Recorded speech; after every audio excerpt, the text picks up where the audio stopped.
maxaa aamusiyey xildhibaanada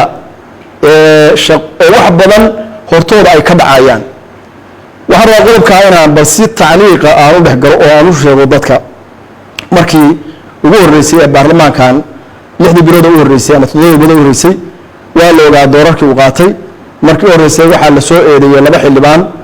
oo Saabir iyo nin la yiraahdo Xasan Macallin oo lagu soo eedeeyay inay qarandumis yihiin waxaa la rabay inaanu xisaanada laga qaado xildhibaanadu gaashaanka ay u daruureen nin walbana way haysataa birito ayaa la yiri arinta labaad oo dhacday waxay ahayd qalb dhagax oo gacanta loo geliyay dowladda Itoobiya xildhibaanadu waxay ka qaateen arinta door aad iyo aad shariif ah oo wanaagsan markii la arkay xildhibaanadu sida ay u ilaalinayaan wadaniyadii iyo dadkii iyo diintii waxaa hinaasay oo masayr galay golihii wasiirada oo isku duuban ayaa duulaan ku soo qaaday baarlamaankii number 1 waxaa la riday gudoomiyihii baarlamaanka markaa ee hawshaas joogay markii labaadna waxaa si fiican loo soo dhex galay xildhibaanada iyada oo madaxda sare ee dawladdu ay ugu hanjabayso xildhibaankii naga hor yimaada ee dawladda mucaarada wuxuu marayaa wadadii ay mareen xildhibaanadii impeachmentiga ka keenay madaxweyne xasan sheekh wadadaas ay marayaan arintaasi waxay noqotay arrin xildhibaanada u keentay inay wax badan ka gaabsadaan waxa kale oo dadka xildhibaanada aamusiyay ka mid ah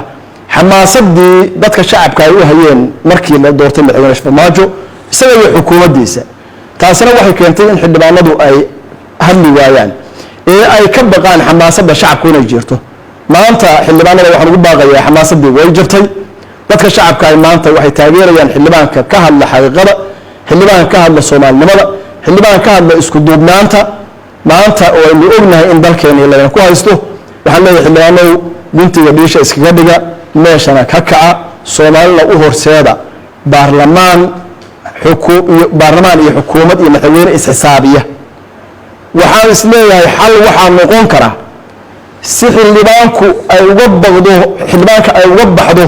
cabsida ah beriba nimankan madaxweynaha iyo ra'iisul iyo xukuumaddu ay lacag ku dul dhigayaan oo kursiga iyo siyaasadda ka bixinayaan waxa xal noqon kara in la helo dad wax doorta oo erga ah oo tiro badan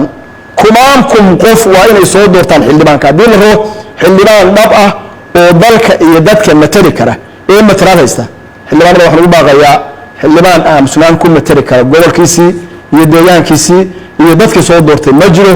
marada aad huwateen madaxa ka qaada waxaan leeyahay turta khayr Allah idin waafajiyo